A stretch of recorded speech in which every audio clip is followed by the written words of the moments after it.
Hello, welcome to 775 Alive. I'm Scott Gavorski. And I'm Crystal Newton. And we're here today. Our background picture is actually the Tonopah Mining Park in Tonopah, Nevada. Thank you, Ken Lund, for the picture. We brought it up here because we want to talk a little bit about mining. A lot of bit about mining. Okay, a lot of bit.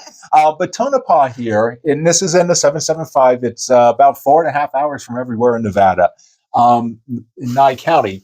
But it's out actually more towards the desert regions of Nevada. But why this picture, I think, is interesting for us is it shows what a lot of people think about Nevada's mining heritage, right?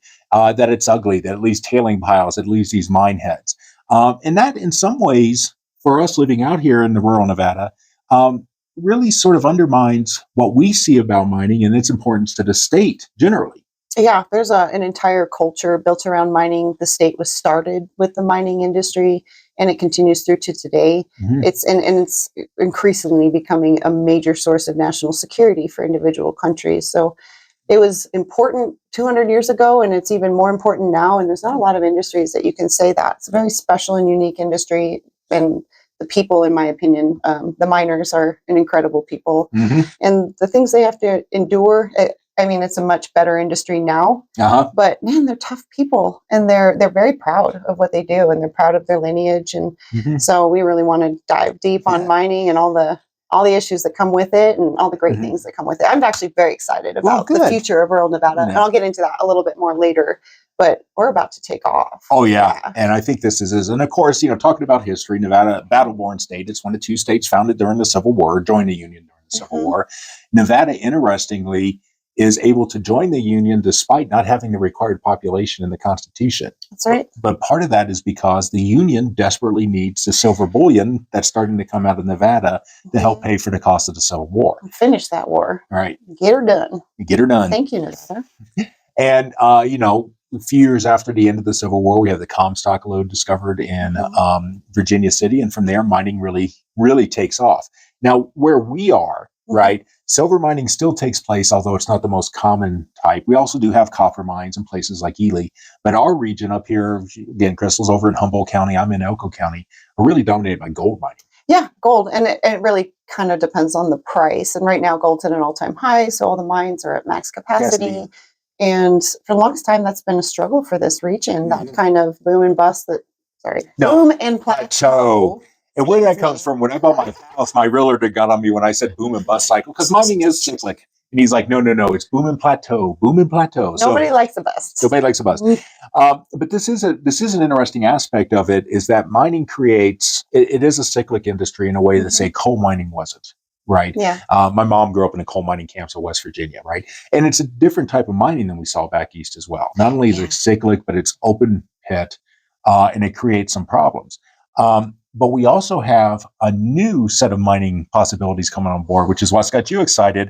And that's lithium. Yes. Right. So interestingly, Nevada, despite this sort of view as this sort of old mining company, is actually at the cutting edge of what we're seeing now in national and international news. It is. And I couldn't be more excited about lithium, just because when you look side by side, you look at the gold industry and you look at the lithium industry, what it's starting to look like. Well, we've always known that the price of gold goes up when people are insecure about the economy, which means spending lowers. Right. So the price of gold goes up, mining picks up, it's at full max capacity. And when the price of gold goes down, that typically means that consumers are more confident and they're buying more products. Well, lithium is only put into consumable products.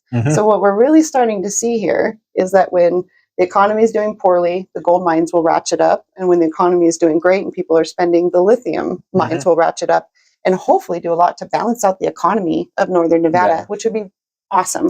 And that I think is an important point that we probably ought to come into a little bit more, because I think we ought to lay out some of why some of these dynamics are going on, because this is one aspect I think that 775 is actually incredibly closely connected, both to national politics and international politics. Yes. Right. But that economic component and what that means here for rural communities, I think might be a good one to come back to at the end, because there really is some unique aspects of this that we want to discuss. But let me propose, you've done some research here, particularly on the Ukraine situation. Yes. Right, which has been more recently where mining of lithium in particular has been voiced. Yeah, the national news, it makes a big deal out of lithium in Ukraine being a very valuable thing. And what's interesting, I'm in Humboldt County. We have Thacker Pass, Mhm. which is, I know it's the biggest lithium deposit in our country. Right. I'm not sure how it compares with the rest of the world, but I do know how it compares to Ukraine. Right. And it's kind of a head scratcher. So Ukraine has a reserve capacity maybe around 500,000 metric tons, whereas Thacker Pass, where I'm at, is between 20 and 40 million metric tons. We have so much more. We could literally flood out the Ukrainian market with just a year of production. Right. So I was like, I don't really think the lithium in Ukraine is as important to us specifically. Mhm. Maybe a little bit more important to Russia, who doesn't have its own lithium supply. Well, I don't think it's only just Russia. I think the other group that's that lithium deposit in Ukraine is so important for is the European Union. Yeah. Because they don't have other access to lithium without going abroad. Yeah, and it's a massive national security issue right now, because the economy of the future is really based on lithium-based products and being an ancillary industry to everything that will take place going forward, dealing with AI, electrical storage. It's going to be a big component. So if you're a country that does not have lithium, you are scrambling right now, which is kind of what I see with Russia. Now, Europe's always going to they can always come crawling back to us, but Russia has no options. Right? So this is beginning to look like a huge national security issue and part of a bigger, we have lithium here, and we're really going to knuckle down to try to start that production.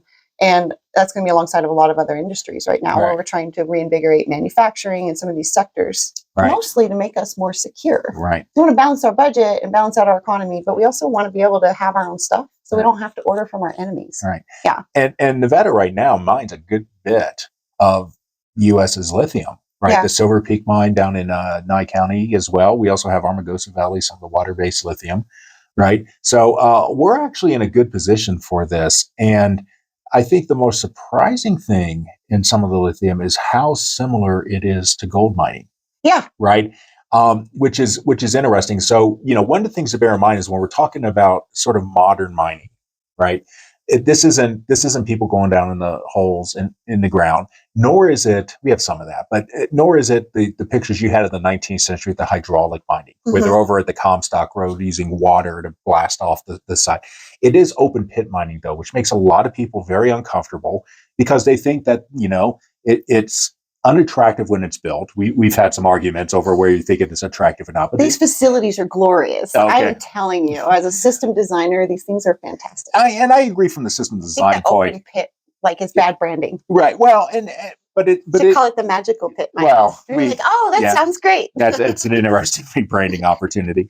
But it is, both of these are being extracted by taking off the overburden, extracting the ore-bearing soils, and then going through some sort of extraction process, which is really the second problem a lot of people, I think, are having with mining, is the perception of not only is this environmentally destructive because of the open pit, but it's also potentially dangerous because of the extraction process, right? The gold here uses a cyanide leachate process. Lithium has some much more problematic processes. But you recently were touring some of these cyanide processing. Yes. Well, I have my business. I have an agricultural dealership that installs irrigation systems. And one of our customers last week happened to be right next to the Phoenix mine, which is just south of Battle Mountain. And we had been prepping for the mining industry, and I really hadn't been up close. I've flown over them and looked down and was like, oh, cool.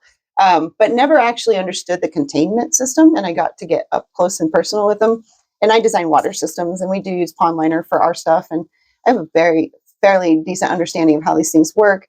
And I just thought it was the coolest apparatus. So basically what they do is they line out the ground with pond liner, and they kind of convex it a little bit, or concave it, excuse me. And then they put all the mining tailings in, and then they hollow it out near the top, and they put in a cyanide solution. Cyanide just collects gold. Gold attaches to it. And as that liquid goes through, it goes out to those pond liners, where they can skim off the cyanide and the gold and extract it. It's very simple and actually very secure. That pond liner is incredible. It's really difficult to rip. And not to mention cyanide, despite its sort of dangerous reputation, and don't let me it is a dangerous chemical. But this is a different chemical amalgate. It's not quite the cyanide we're thinking of. Yeah, and it tends to break down fairly easily in sunlight. But I think this brings up one of the issues we're having a lot of times with people who aren't from this area with mining, who think, in some ways we're so desperately poor. This is the only thing we can do is work in these, for lack of a better term, corrupted hellscapes. That is kind of yeah, you're right. But that's not what's going on, because one of the things that happens here is not only are these industries very well managed, any type of environmental risk, we've never really seen the problems here that we see in places like that abandoned mine in Colorado about 5 years ago that ruptured and dumped a bunch of tailings into the San Joaquin River. Some of the damage we've seen in other mining areas. Yeah. These mines, when they go in and open up, they're looking at 20, 30, 40 years of operation, and then another 20 or 30 years of controlled management. That means cleaning up these ponds, cyanide, restoring the landforms, right? So there are risks involved, but there's risk in every industry. Yeah, and those permits are for 50 years for the mining itself. So it is a very long-term planning exercise, and of course it's not good for your bottom line to do environmental cleanup. So they really are on top of it. Right. And just to be completely thorough, I did ask my farmer customer that we did the work for next to the Phoenix mine if he's had his water tested. What does it look like? Have you seen any chemical constituents? And he actually has an organic farm. There's not a lot of organic farms in northern Nevada. No. He is one of them, and he has to test everything. There cannot be any chemicals in his soil, in his water, and everything comes out perfectly every time. So he's very happy with the containment. I was very happy. I could see the vegetation looked great. There was herds of antelope. They looked plenty healthy. And some of the restoration, when they put these landforms back into place, we saw that with the old Rio Tinto copper mine up here in northern Elko County, where they restored Mill Creek. And it almost looked like a crude pyramid. Well, yeah, in some ways, yeah. But no, but it's an interesting aspect, I think, that any economic industry bears with it certain risk and certain cost. Of course. And the question is, how do you balance those? I mean, risk have to be managed. Yeah. And, the cost also have to be put into this. And we're seeing that now with lithium, because lithium, again, this lithium carbonate they're mining up here is going to be open pit mining, right?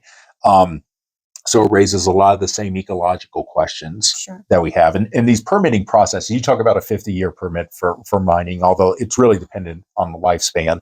But more importantly, the permitting process. There's a whole range of permits that have to be acquired and reviews. I mean, these tend to be a very long process right now. A lot of terms and conditions. Right? Yeah. And so one of the things I think, well, getting back to lithium real quick, just to finish thought, there's those ecological concerns. And then there's really some concerns about how absolutely destructive lithium extraction is. Apparently, it's a very dirty process to get the lithium out of the soil. But the truth is, that's something that people are very much looking at right now in terms of, okay, how can we mitigate those things? And then there's also sort of general questions about not wanting to mine generally. Yeah. Right. Yeah. So this is where we're in a stage where we're seeing a lot of lawsuits. We're seeing a lot of slow walking. Thacker Pass is particularly interesting for me because not only are the lawsuits based on ecological and potential, environmental problems, but also culture. A lot of culture, right? A lot of the big lawsuits, and a lot of these mines are either adjacent to native lands, right, or raise some other issues. And Thacker Pass is interesting because we just had a big lawsuit against them that was based on the fact that within the area of Thacker Pass, there was a massacre by U.S. Cavalry of Paiute, around 1865, 1866 or so. And the question becomes, does that mine have to be stopped in recognition of that culturally significant area? Now, it's a complicated case for a couple reasons. And some of you might know I do a lot of work with the native tribes, both in my consulting business, and I was participating in the 2020 census as a tribal partnership specialist negotiating access for federal employees and stuff. But what's interesting is that a lot of times, historically, these claims have been turned down because they're based on native oral traditions. Sure. Which, from the academic perspective, we should. There's a lot of good literature that shows how accurate these are. In this case, there actually are contemporary newspaper accounts of this massacre. But what's interesting about it is nobody knows exactly where it occurred. So you have a 1,200-acre mine site and somewhere in here there was a massacre, or it might have been just outside the mine site. Nobody knows. Right. And this is another question I think that enters into this. And I'll point out the Fourth District Court, to my surprise, ruled that there wasn't enough evidence this massacre happened, which is just bizarre to my mind. But it threw the case out. But what's there's billions of dollars on the oh, line. there's billions. I should hope you have some significant proof. Yeah, well, I think it gets more into this question is, should we be putting some of these large portions of lands off use for you've got to balance anything, right? And the question is, in this case, I think you're right. Even the Biden administration, which for the most part had been incredibly hostile to any type of extractive industries, was behind this Thacker Pass mine. Yeah, I think you really have to look at these things in their full context. And anytime I hear someone, I think the mining industry suffers from bad marketing more than anything, because anytime something does go wrong, it's so sensational that it gives people the impression that it happens way more than they think. And like I said, the permits come with a lot of terms and conditions. You do have to restore the land. You do have to fix things when you break them. So there's a lot of stopgaps. But when you force an industry out because there's too many problems associated with it, you create a whole new set of problems. And I'm thinking of the timber industry. One of the reasons home prices are so high is because of the cost of timber. And our lumber industry was devastated by environmental protection policies and a whole slew of lawsuits that really, really gunked up that industry. Now, what I say when it comes to lithium, is it possible we have a problem? Sure. There's always, like you said, there's always a chance something can go wrong. Now, if we don't process the lithium up there, what does that mean? That means we're ordering from China, which there's a lot of problems with. The first of which is we may be going to war with them soon. That's a problem. Yeah. You don't want to be buying from your enemy. Then there's several sectors of the economy like that. Two, China's extraction processes are far worse. And when you call this a dirty extraction process, I really think it's important for people to understand what that means. In America, we do a closed loop extraction process, which means the entire extraction process takes place within containment.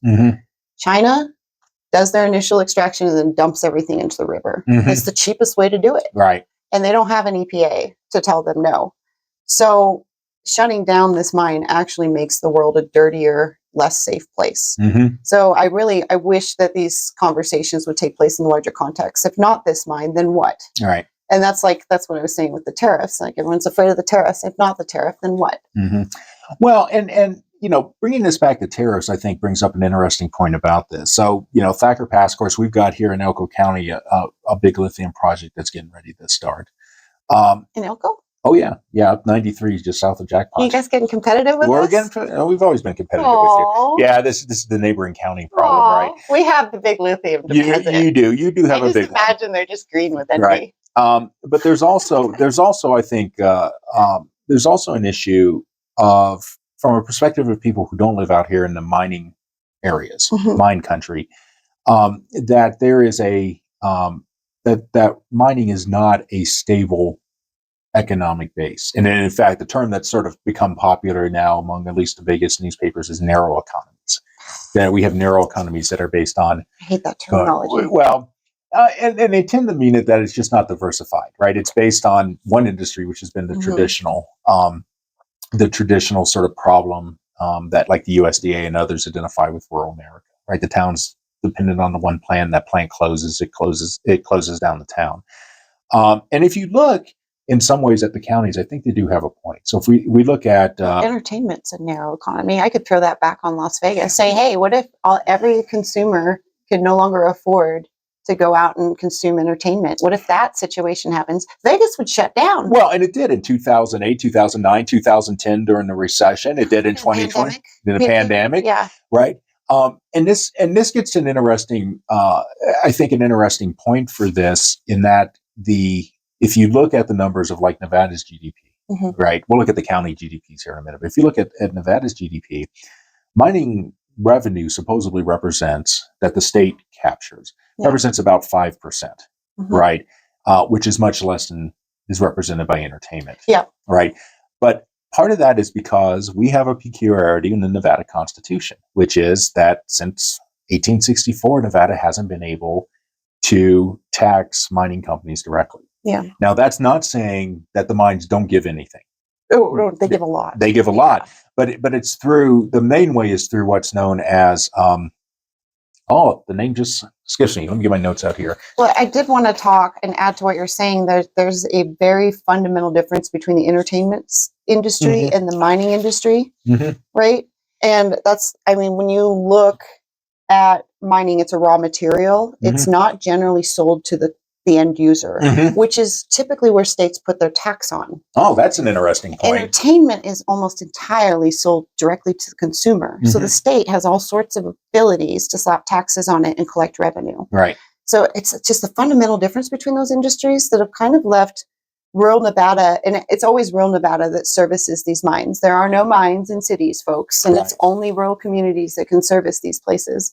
But there's kind of a shortfall for our infrastructure in rural areas, and we were kind of looking at why is the state focusing on, you know, Clark County and to a less extent Washoe County, and I mean most of the revenue comes from these places, and it's really weird how that worked out, because one has an industry that's direct to consumer where they can tax and collect all the revenue they need. The other one is traditionally a raw.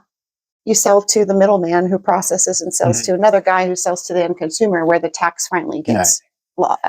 And for gold, that middleman isn't often in Nevada. Not at all.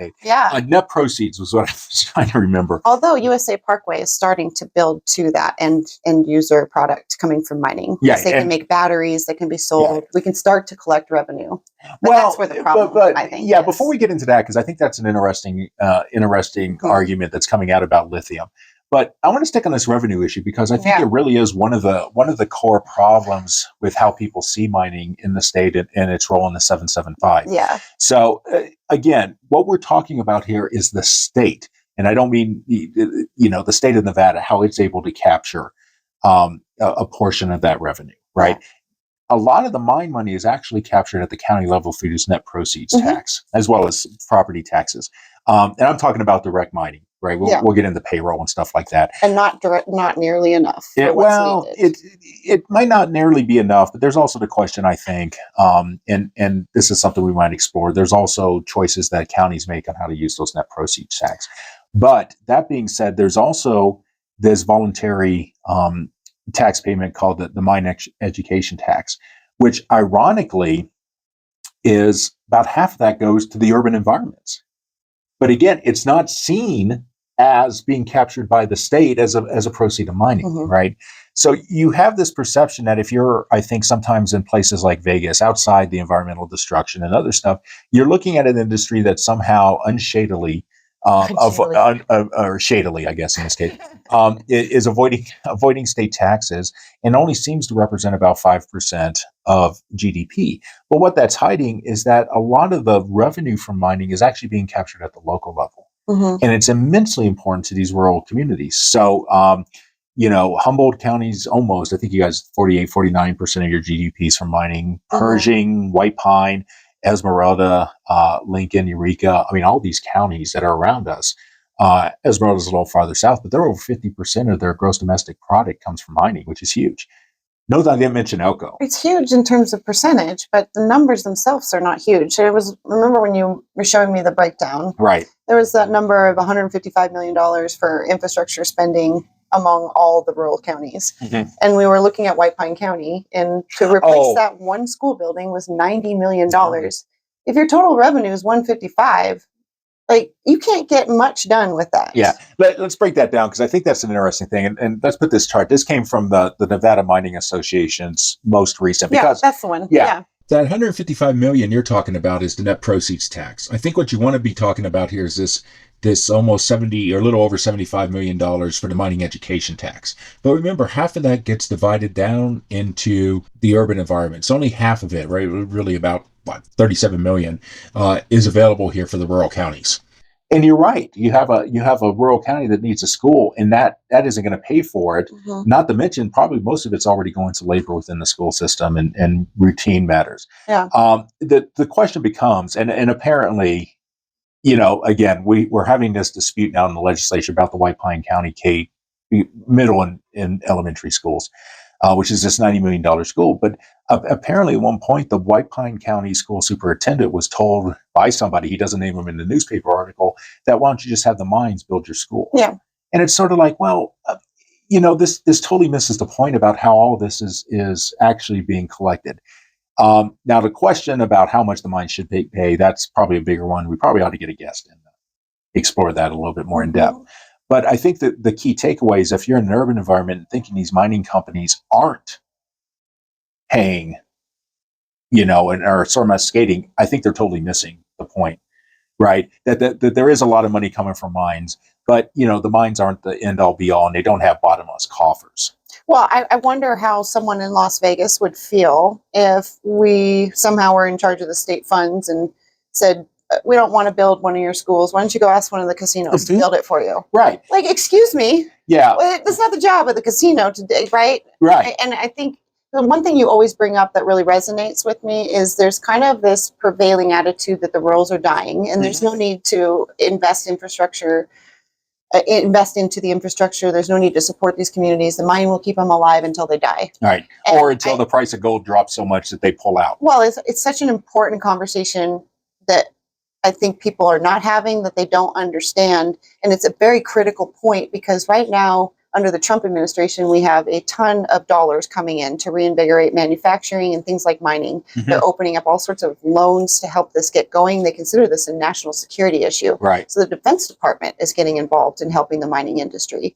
And with the tariffs, you have another $4 trillion that are not leaving our borders that are going to stay in. Rural Nevada is going to turn around and it's going to be inundated with a lot of funds. And I think Nevada's making a mistake just letting it go. I think that they should be more involved with supporting it. And I do know they're very proud of it. Like Lombardo came to our town last week or the week before. Yeah, he was over in Winnemucca a couple weeks ago. And I think that's a good way to go because lithium is actually modifying this discussion that's taken place in the gold mining industry for 20, 30 years, right? Yeah. But lithium's actually modifying this. And part of it has to do with what they're going to do with the lithium, which they're not going to just extract it here from Nevada, but also manufacture the end product here. Full supply chain. Yeah. Or what Governor Lombardo is calling the Lithium Loop. And in fact, we have a little short 1-minute video here of the governor from his visit to Winnemucca a couple weeks ago. I think it's worth playing. And Mark Amadei. Our representative. Yeah, we should watch that. But this is Governor Lombardo talking, so let's watch it. Hi there, everyone. Governor Joe Lombardo here. If you're wondering where I'm at, I'm wearing my safety goggles and my hard hat is because I'm at the Lithium America site here outside of Thacker Pass in Winnemucca, Nevada. And the reason why we're here is we're celebrating the workforce hub where all the workforce is going to be housed during the processing of the build out of the plant and the processing of the plant. And why is it important? We're closing that lithium loop. We're bringing all the ideas and the processes involved with lithium and the expansion of mining in the state of Nevada all together under one platform here at Lithium America. So as we move later into 2025 and we have another lithium summit, we'll be able to talk about all the success we have along the way. So do yourself a favor, survey it, get to know about it, and appreciate what we're achieving here in the great state of Nevada. So there you got this idea of the lithium loop, that we're not only taking the lithium out of the ground here, but what the governor's planning is seeing this as a way to do the manufacturing here as well. Yeah.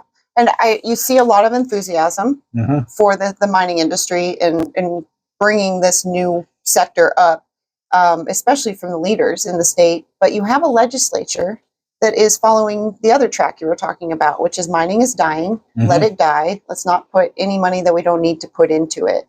So it's kind of interesting to watch. Or put into the mining communities, is what you're saying. Right, okay, exactly. Because they think the mines are going to fold up and there's no point in continuing. But there's a fracture here because you have a legislature that is running the state as if we're going to die. And you have a leader, those two leaders, I would say Lombardo and Trump, that's saying, no, we're going to reinvigorate this thing and it's going to be our crown jewel. Right. So we kind of have this weird thing going on in the state of Nevada that we're going to have to navigate. And I'm hoping the leadership of Lombardo would turn around the legislature to that point of view. Well, and I think it's going to require a lot more discussions and a lot more understanding, I think, of what what this actually means. I mean, one of the things that's going on is with the mining, and I was going to mention earlier, Elko, actually only about 20% of Elko's GDP comes directly from mines. Mhm. That's because the big geological structure, at least for the gold mine, this Carlin Trend, is not really located in Elko County as much as it is neighboring counties. But the problem is Elko is one of the few areas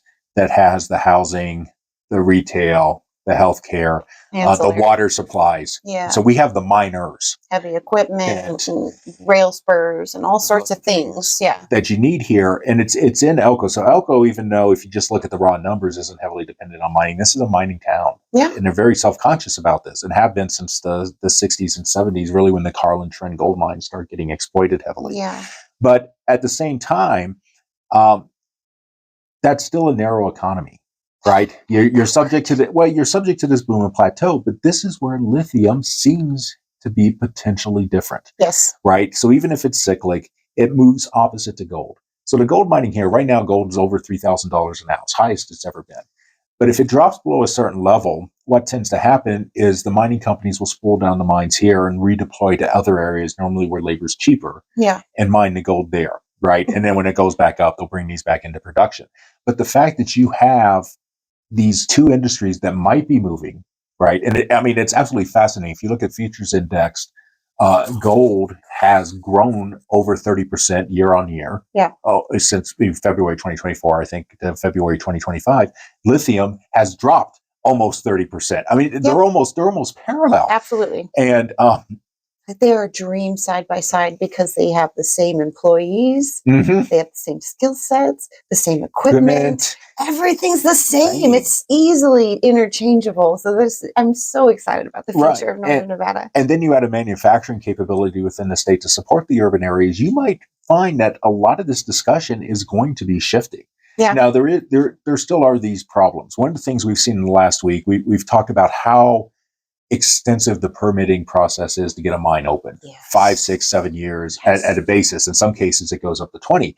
Mm-hmm. But one of the things that happened this week, so this Thacker Pass up in your neck of the woods, it's the Nevada portion of a geological feature known as the McDermott Caldera. Yeah, right? That's a good distinction because it does go well bit into Oregon. Well, and there is a proposed mine going in on the Oregon side for lithium too, the Jindalee mine.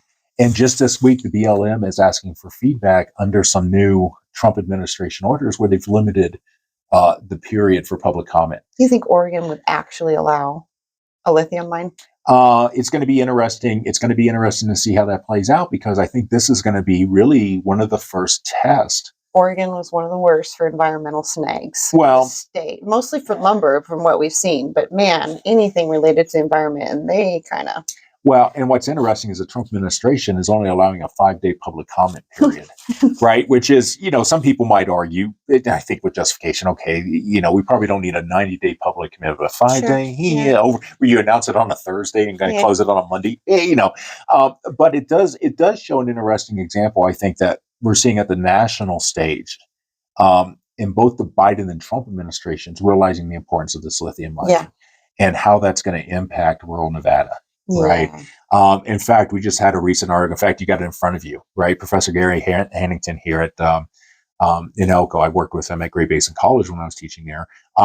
He does a little, speaking of science, weekly thing in the newsletter, but he's also heavily involved in battery production through American High Voltage, which is a company he owns. He owns some patents for some lithium batteries that are very high demand by the U.S. military, getting back to national security. Yeah, it's considered a defense issue. Yeah. But he's talking about a new extraction method for lithium that might be cleaner and more efficient. But one of the points he makes out is the industry papers are saying now, according to him, that within a few years, Nevada is going to be supplying like 25% of, I think it was global. The world. Global, 25% of global supply of lithium. Mm-hmm. That is a huge game changer for a whole range of stuff. Oh, I mean, the security implications in terms of when you have that much of a percent of the global supply of something, you can really mess with the price. And one of the advantages is, like, if you have an enemy, say we go to war with China and they have a massive lithium industry, we can, for our own purposes, we can use our lithium for the products we need, but we can decide to sell it super, super cheap and dump it onto the global market. And what that winds up doing is everyone stops purchasing from everyone else who produces lithium. And China's in a very precarious place economically. They have pushed their economy as far as they can. They put a lot of money into their own numbers every year. So it's kind of hard to tell what they're actually producing.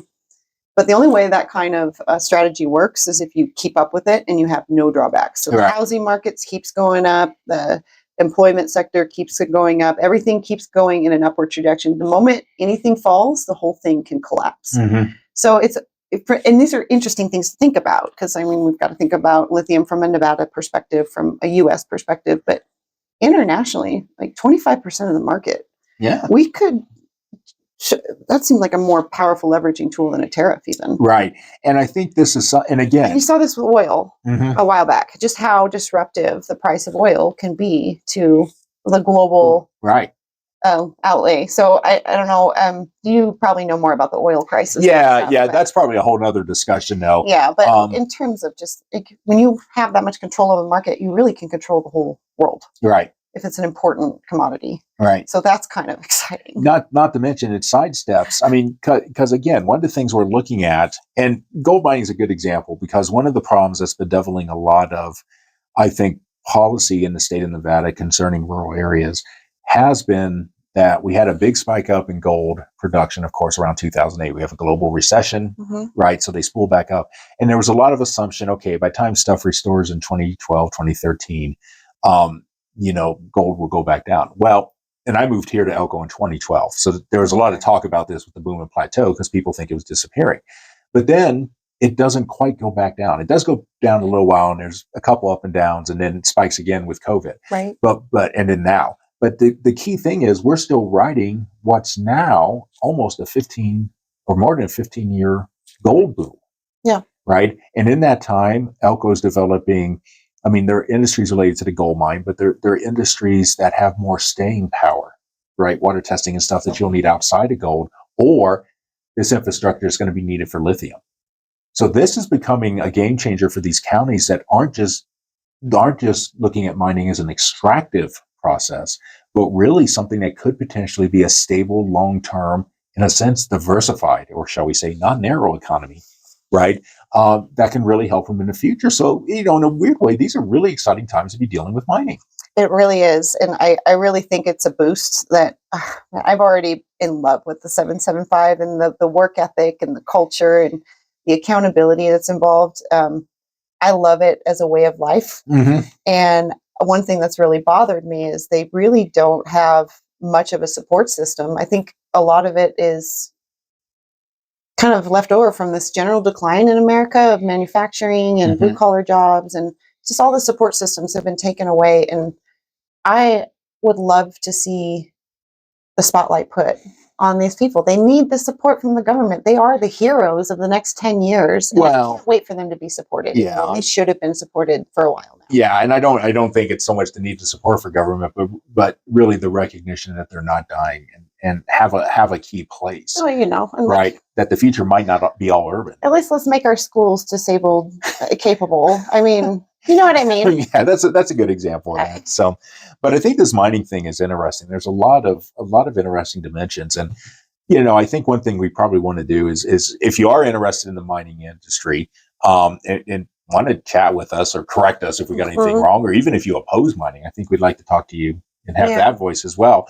But you can go ahead and go to 775alive.com, shoot us an email at info@775alive.com, and we'll be happy to set something up and talk with you. I mean, this is a very important issue, not just for us out here in the 775, but also looking at how this is going to impact the national and international communities. So, it's a good conversation I think we'll be returning to. Yep, we have trivia on the website. Oh, and we've also have information on how to register to vote. I think if there's one takeaway, this mining industry is setting us up for a glorious couple decades to come, but not if the Nevada legislature goes blue. There's going to be all sorts of hiccups in the state if that happens. So this could be ours. We could have the winning lotto ticket in world history right now, but we absolutely need to get control of our legislature. So make sure you vote, make sure you register to vote, make sure your friends do. It's absolutely critical. We are one seat away from losing legislature. So find information on our website. Thanks for listening. Yep. So I'm Ben Scott Gaborski. I'm Crystal Newton. So see you around the 775.